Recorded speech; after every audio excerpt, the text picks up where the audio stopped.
Need some ideas for your Christmas list? I may have some.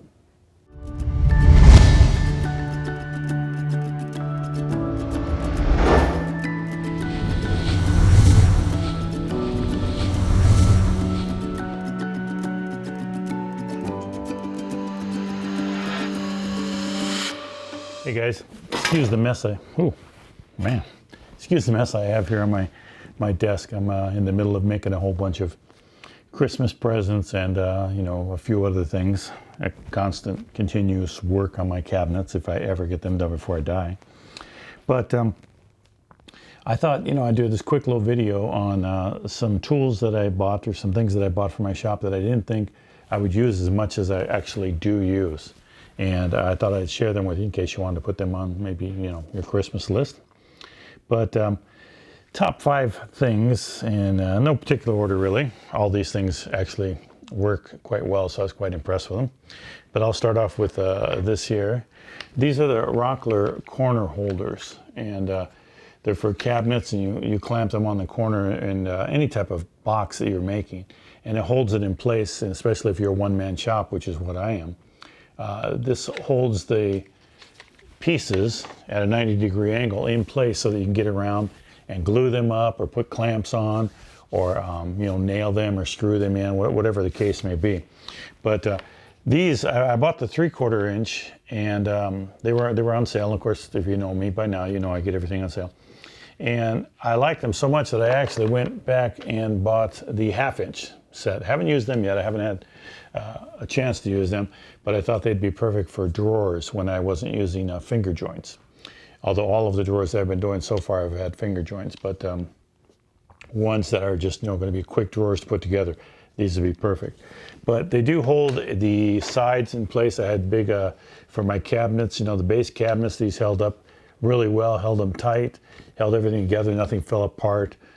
So I would really recommend these. These actually work quite well. And I was, to be honest with you, I was kind of surprised that they did work as well as they did. Now, the other thing that I purchased is a pull saw. Now, everybody has a pull saw, and some people are just fantastic with them. I am not one of those people.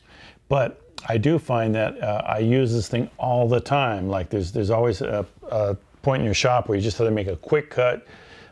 In my shop, I roll out the saw outside. I have everything on wheels, so I have to move everything into place to use it.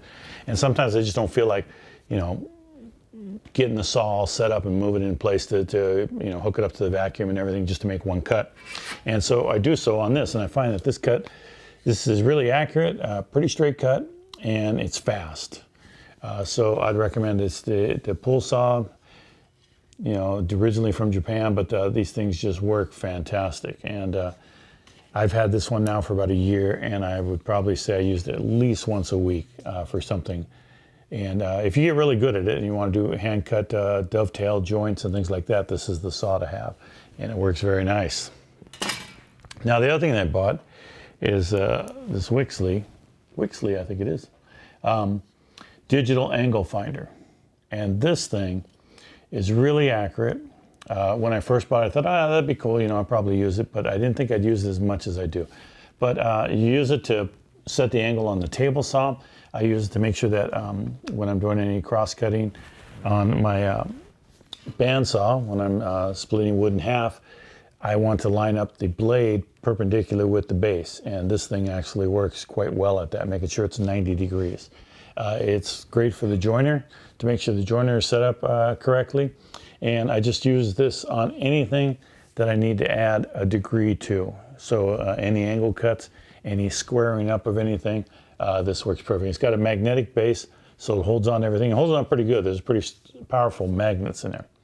So definitely worth it. It's simple to use. You turn the on-off button, you put it down on like the bed of the table, and I'd zero it out. And then when I put it on the saw blade, it's going to show 90 degree or whatever, and when I move it, it's going to give me the degrees.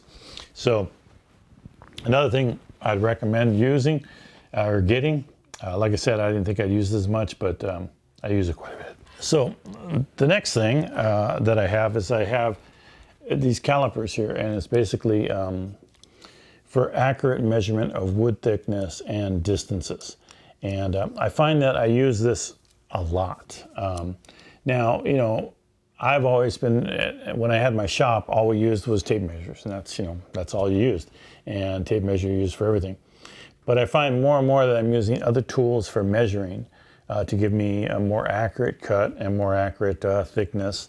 When I'm at the planer or my drum sander, I use this to measure the thickness of everything to make sure I get it down to exactly where I want it to be. Now, I like the digital, or not the digital, I guess you call it analog now, dial, just a regular dial on this. And this particular one is in fractions. And so it's kind of nice. I like that. And I like that as opposed to this digital one, because even this digital one now, when I turn it on, it always seems to get hit on inside the drawer.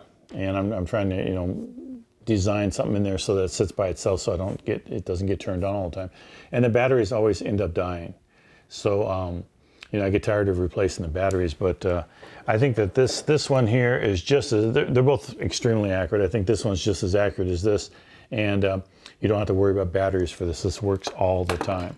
So I'd recommend getting one of these. It gives you depths of dado cuts if you need them. It gives you the width of the board. It gives you inside widths of dados. It's just an all-around tool for measuring that, machinists use. But in woodworking now, seeing as how we're getting so precise, we would use this thing all the time also. So the last thing, and I think probably the best purchase I made was these bench dogs. I have 8 of them. I have, these from the bench cookies, I said. These are bench dog tools. But I got these are the bench cookies. These are Rocklers, of course. I think they're the same company that do both of them. I also have the type that have little extensions that I use on my Rockler table there, and they fit into the T slots in there, and they elevate the work off the table. These just really hold everything in place. When I'm sanding, doing any type of work on the bench, I throw these down and my wood doesn't move, and it's kind of nice. Now, in addition, they make these different caps that go on top of them that snap on. And this particular one's a point. They have another one that's like a bar that goes across. I don't have any of those. But the point one works really good for any type of finishing work. So if you have a door or a drawer or something that you put in a box or whatever, you're putting a finish on, you can add these to the top and put them around. And I like these as opposed to, and you can see that I have a whole bunch of these triangles here, these paint triangles. And they're actually reserved now to actual paint. I don't really use them for finishing anymore because when I set something on top of them, they don't lock into the base, and they sort of slide around, and the stuff slides around on top. Now these stuff's still going to slide around on this point a little bit, but these themselves don't slide, so they add a lot more stability to something when you're painting it. By using the cookies underneath. And you do run the risk of getting these all messed up, but the nice thing is that you'll just mess up these tops, and I think these are under $10 for 4 of them or something. I think this particular one I do have some finish on it that's spilled on it, but these are 5 tools that I would recommend that you get for your shop, and they work great for me. And like I said, when I first got these, I thought, I'll get 4 of them and see if they work, see if I even use them. And I actually started using them. Once you start using them, you find all kinds of stuff to use them for. I mean, it's just different things outside of just putting stuff on them. It's just holding things in place, stacking them up. I actually stacked them up and put a GoPro camera on to get some filming of close-ups for the YouTube channel here. So I use them for all kinds of reasons, and I think I have a total of 12 of these now. So I got a good little collection going with them. But I'd recommend these tools for your shop if you're looking for something to put on a little gift guide, for your kids or something.